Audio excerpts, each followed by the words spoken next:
नमस्कार, मैं अमनदीप सिंह सासन आप सबका स्वागत करता हूं मेरे YouTube channel Pratyush FM services में। आप सबका बहुत बहुत धन्यवाद जिस तरीके का आप हमको सपोर्ट कर रहे हैं।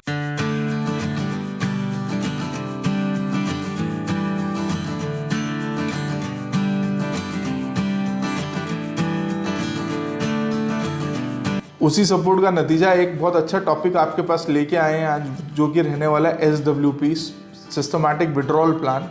और अगर दूसरी लैंग्वेज में हम बोले तो spend when you are pre planned. क्या इसके बेनिफिट्स रहने वाले हैं, क्या कौन कौन SWP कर सकते हैं, और फिर एक हाइपोथेटिकल एग्जाम्पल के साथ हम लाइव सिस्टम पे समझेंगे कैसे SWP के थ्रू जो है शॉर्ट टर्म, मिड टर्म और लॉन्ग टर्म गोल्स को कैटर कर सकते हैं। सिस्टमैटिक विड्रॉल प्लान नाम से ही समझ में आता है कि जैसे सिस्टमैटिक इन्वेस्टमेंट प्लान होता है, आप सिस्टमैटिकली इन्वेस्ट करते हैं और फॉर अ टाइम बिंग, या फिर SWP की दो कैटेगरीज को समझें कि मैंने फॉर एग्जांपल एक SIP स्टार्ट करी और 20 साल तक एक कॉर्पस इकट्ठा कर लिया। अब उससे मुझे मेरे गोल्स को प्लानिंग, शॉर्ट टर्म गोल्स को या मिड टर्म या लॉन्ग टर्म गोल्स की प्लानिंग को एग्जीक्यूट करना है, तो कैसे मैं सिस्टमैटिक विड्रॉल प्लान से उसको अच्छे से कर सकता हूँ। अगर मैं लेमन लैंग्वेज में, बिल्कुल सिंपल लैंग्वेज में इसको समझाऊं, तो जो मैंने पैसा इकट्ठा कर लिया, अब उस पैसे को मैं कैसे मेरी जो नीड्स हैं उसमें डिप्लॉय कर सकता हूं, तो वो एक प्रोसेस होता है जो कहलाता है systematic withdrawal plan.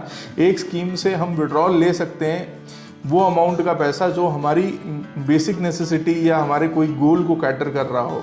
For example, अगर मेरा कॉर्पस 50 लाख रुपए इकट्ठा हो जाता है, उस 50 लाख रुपए से अब आने वाला एक्सपेंसेस मेरी हो सकता है मेरे चाइल्ड के एडुकेशन की फ़ीस हो, या मेरे लेजर्स का हो, या मेरे कार लोन की प्रीमियम हो, या मेरा होम लोन का जो है EMI हो, उसको मैं कैसे कैटर कर सकता हूँ। तो वो वहाँ से मैं उसको सिस्टमैटिकली विड्रॉ करता हूँ। कैसे SWP से मैं विड्रॉल भी कर सकता हूँ और मेरा जो कॉर्पस है वो ग्रो भी हो सकता है। हम उसको एग्जाम्पल के साथ में समझेंगे, बट उससे पहले हम ये समझेंगे सिस्टमैटिक विड्रॉल प्लान की जो है बेनिफिट्स क्या हैं। तो सबसे पहला बेनिफिट जो रहता है वो फ्लेक्सिबिलिटी रहती है। कोई भी कॉर्पस, सिस्टमैटिक विड्रॉल प्लान ये नहीं है कि मुझे SIP के थ्रू एक मैंने कॉर्पस इकट्ठा कर लिया और वहाँ से जाके मैं उसको अपने डिप्लॉय कर सकता हूँ या ले सकता हूँ। मेरे पास में आज अगर लमसम पैसा कहीं से मुझे आ गया है, या एंसेस्ट्रियल प्रॉपर्टीज से आ गया है, या मेरे बिजनेस में मुझे पैसा प्रॉफिट हो गया है, तो मेरे पास में लमसम अगर इकट्ठा पैसा हो गया, तो मैं उससे भी SWP सिस्टमैटिकली प्लान कर सकता हूँ। तो SWP की सबसे पहली ये चीज़ होती है, फ्लेक्सिबिलिटी रहती है। जब मुझे जितना पैसा चाहिए उतने क्वांटम में मैं पैसा निकाल सकता हूँ। For example 10% of my corpus, for example per month, for example per annum, quarterly, semi annually और एनुअली। तो हम, या फिर हम वंस इन ए, जब मुझे रिक्वायरमेंट है कि मेरा कॉर्पस ग्रो हो रहा है और मुझे एकदम जो है मेरे चाइल्ड एडुकेशन के लिए फ़ीस मुझे एकदम भरनी है, जो ग्रेजुएशंस के लिए या फिर कहीं दूसरे उसके कोर्सेज के लिए, तो मैं एक साथ भी वो पैसा जो है निकाल सकता हूँ। सेकेंड जो सबसे बड़ा बेनिफिट रहता है वो रहता है रेगुलर इनकम। फॉर एग्जांपल, अगर मेरा कोई कॉर्पस इकट्ठा हो गया है, उस कॉर्पस से मैं पैसा रेगुलर बेसिस पे उसको एज एन इनकम ट्रीट कर सकता हूँ। फिर एग्जांपल लेते हैं, 1 करोड़ का अगर मैं 10% सोचता हूँ तो वो होता है क्या कहते हैं 10 लाख रुपए, और मैं ये सोचता हूँ कि मेरा जो 1 करोड़ रुपए रखा है कहीं ना कहीं वो एटलीस्ट 15% से तो बढ़ेगा। तो by the end of a year जब मैं सिस्टमैटिकली विड्रॉल प्लान करूँगा, तब मेरा जो कॉर्पस हो जाएगा वो 1 करोड़ 15 लाख हो जाएगा। बट मुझे डिप्लॉयमेंट कितना चाहिए, मुझे 10 लाख की डिप्लॉयमेंट पर मंथ का चाहिए। तो उस वेज में मैं अगर 5 साल बाद मेरे कॉर्पस को देखूँ तो कहीं ना कहीं मेरा कॉर्पस बड़ा भी हुआ होगा, और उस 5 साल में मैंने 10 लाख के हिसाब से 50 लाख रुपए का आउटफ्लो भी ले लिया होगा। तो ये बहुत बड़ी एक ब्यूटी होती है रेगुलर इनकम में, अगर मुझे SWP देखना है। तो जैसे थर्ड जो सबसे मेन जो इसका पॉइंट होता है, ये आता है कि ये कैपिटल को अप्रिशिएट करता है। तो मैं आपको एक बात बताता हूँ कि जैसे रेगुलर इनकम की हमने बात कर ली कि हमें रेगुलर इनकम मिल गई, बट कैपिटल अप्रिशिएट कैसे होगा? तो कैपिटल अप्रिसिएशन SWP के थ्रू तब होगा जब मेरा एस्टिमेटेड रिटर्न्स जो मैं कॉर्पस का देख रहा हूँ उससे कम मेरा विड्रॉल होगा। फॉर एग्जांपल 50 लाख रुपए अगर मेरा कॉर्पस है और उसमें से मुझे मैं एस्टिमेट करता हूँ कि 15% से वो ग्रो हो रहा है, तो मोटा मोटी कॉर्पस जो है 7.5 लाख रुपए का हर ईयर का कॉर्पस वैसे कंपाउंडिंग वे में जुड़ेगा, एस्टिमेटेड मैं बता रहा हूँ। बट अगर मुझे चाहिए 3 लाख रुपए ही, तो वो डिफरेंस अगर कम है एस्टिमेटेड रिटर्न से, तो मेरा कैपिटल डेफिनेटली अप्रिशिएट होगा। और जो फोर्थ पॉइंट ये है कि रेसिडेंट इंडिविजुअल्स के लिए SWP विड्रॉल प्लान में कोई TDS नहीं है, तो ये अगेन एक बहुत बड़ा बेनिफिट है SWP प्लान का। अब हमने बेनिफिट्स की बात करी, अब हम बात करेंगे SWP में इन्वेस्ट किससे करना चाहिए। तो मेरा सिंपल सा आंसर है, जिसके पास या तो पैसा हो, जिसके पास में SIP की प्लानिंग हो कि जिसने SIP से ऑलरेडी वेल्थ एक्यूमुलेट कर दिया हो, या वो जो रेगुलर इनकम देख रहे हैं कि फॉर एग्जांपल उनके पास कुछ कॉर्पस वन टाइम आया है और वो वहाँ से उसकी रेगुलर इनकम की प्लानिंग कर रहे हैं, वो भी कर सकते हैं। हाई टैक्स ब्रैकेट वाले जो इंडिविजुअल्स हैं वो भी जो है SWP की प्लानिंग करते हैं। तो अब जैसे फॉर एग्जांपल मैं अगर आपको बात बताता हूँ, जिनका टैक्स स्लैब ज़्यादा है, जिनको टैक्स की हार्वेस्टिंग करनी है, तो वो कहीं ना कहीं टैक्स की हार्वेस्टिंग जो 1 लाख का रिबेट मिलता है, वो कहीं ना कहीं SWP के थ्रू वो उसको टैक्स की हार्वेस्टिंग करते हैं। अब हमने बात करी SWP कौन कर सकता है, तो हर कोई वो कर सकता है, बट कहीं ना कहीं उसके पीछे उसका ऑब्जेक्टिव डिफाइंड होना बहुत ज़रूरी है। अब हम एक एग्जाम्पल से समझेंगे कैसे मिस्टर A 20 की एज में ये समझ जाते हैं मुझे इन्वेस्टमेंट करना चाहिए, तो SIP स्टार्ट करते हैं, और 40 की एज में वो होम लोन की भी प्लानिंग करते हैं थ्रू SWP, और उसके बाद में वो अपनी रिटायरमेंट प्लानिंग के लिए कितना कॉर्पस इकट्ठा करते हैं, हम इसको स्क्रीन पे समझते हैं। तो जैसे मैंने बताया, मिस्टर A 20 की एज में 5,000 की SIP स्टार्ट करते हैं, तो स्क्रीन में आपको दिख रहा होगा 5,000 की उन्होंने SIP स्टार्ट की। आफ्टर 20 ईयर्स जो वो 5,000 की SIP कर रहे हैं, उसमें से वो 500 रुपये हर साल बढ़ा रहे हैं, जो कि 5,000 का 10% होता है, उसको SIP को इंक्रीज़ कर रहे हैं, तो वो कॉर्पस पे पहुँचते हैं 1,95,333 रुपये में।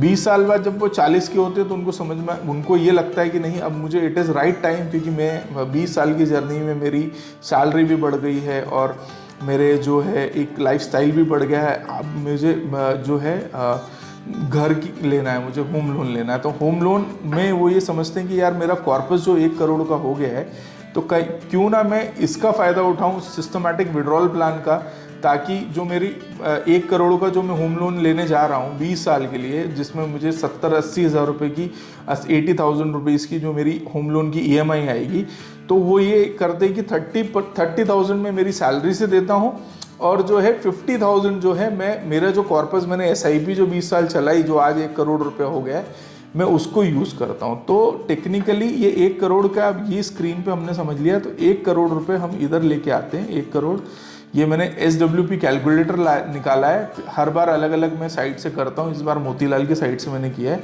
तो मैंने 1 करोड़ का उनका कॉर्पस ऐसा रखा, और मैंने विड्रॉल पर मंथ का 50,000 रखा। जैसे कि ये डिसाइड हुआ था कि इन्वेस्टमेंट से 50,000 वो करेंगे, और 30,000 की वो खुद से जो है उनकी सैलरी से वो जो है EMI देंगे। तो 80,000 की उनकी EMI है फॉर 20 ईयर्स।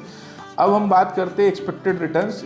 15% समझते हैं कि जो इनका ये है वो 15% से इनका 1 करोड़ जो है वो ग्रो होगा। अब टेन्योर हमने 20 साल का लोन रखा है, तो टेक्निकली 40 ईयर्स के मिस्टर A हो गए। यहाँ से 20 साल 60 के होंगे, तो रिटायरमेंट के लिए उनके पास अब कितना पैसा बचेगा, ये 50,000 रुपये हर महीने 20 साल निकालने के बाद में। तो टेक्निकली अगर आप देखेंगे तो उन्होंने 1 करोड़ रुपये इन्वेस्ट किया है, और उन्होंने 1 करोड़ 20 लाख रुपये निकाल लिया है, जो कि उनको होम लोन में उनकी जो EMI वाला पार्ट था उसमें से 50,000 रुपये उन्होंने निकाला। अब फिर भी उनके पास में 9,80,80,000 रुपये का कॉर्पस इकट्ठा फिर भी हो जाएगा। तो ये एक तरीके से उन्होंने एक प्लानिंग तो अपनी होम लोन की कर ली, उसके बाद में दूसरी प्लानिंग वो उनके जो वेल्थ का कॉर्पस है वो भी कर लिया। अब एक दूसरा सिनारियो रख लेते हैं कि व्हाट इफ अगर उनको 1 लाख रुपये महीना निकालना पड़ता जल्दी लोन कम करने के लिए। एक सिनारियो हमने रखा कि 50,000 रुपये उन्होंने वेल्थ से निकाले। एक सिनारियो अब हमें रखते हैं कि वो 1 लाख रुपये महीना निकाल रहे हैं, और 30,000 रुपये जो वो दे रहे थे वो तो दे ही रहे हैं जल्दी लोन को कंप्लीट करने के लिए। तो वो लोन को जैसे फॉर एग्जांपल वो 15 साल में कंप्लीट करना चाहते हैं, और रिटायरमेंट वो जल्दी प्लान करना चाहते हैं, तो एक्सपेक्टेड वही 15% रिटर्न रखा। अब वो कॉर्पस तो उनका यही रहेगा, बट उन्होंने यहाँ पे अब विड्रॉ कितना कर लिया, उन्होंने विड्रॉ कर लिया 1 करोड़ 80 लाख रुपए। अब स्टिल उनके पास कितना पड़ा हुआ है, उनके पास में 2 करोड़ जो है 2,04,47,763 रुपये पड़े हुए हैं। किसके लिए? 15वें साल में, मतलब एट द एज ऑफ 55 के रिटायरमेंट के लिए उनके पास में इतना पैसा पड़ा हुआ है। तो हमने 2 सिनारियोज में ये समझा कि उन्होंने होम लोन को भी जल्दी, सैलरी से वही 30,000 निकाला, बट SWP से पहले एक सिनारियो में 50,000 रुपये उन्होंने निकाला, दूसरे सिनारियो में उन्होंने 1 लाख रुपये महीना निकाला। तो 1 करोड़ के इन्वेस्टमेंट में उन्होंने 1,80,00,000 रुपए निकालने के बावजूद उनका जो कॉर्पस है 2 करोड़ बचा एक सिनारियो में, और दूसरे सिनारियो में 5 साल का टेन्योर बढ़ा, क्योंकि पावर ऑफ कंपाउंडिंग जैसे हमने वीडियोस में डिस्कस किया, तो कॉर्पस हो गया 9,84,00,000 रुपीस का। तो ये एक सॉलिड रीज़न है जो हम बताते हैं ना, जो बहुत सारे बार चलता है कि यू स्टार्ट अर्ली।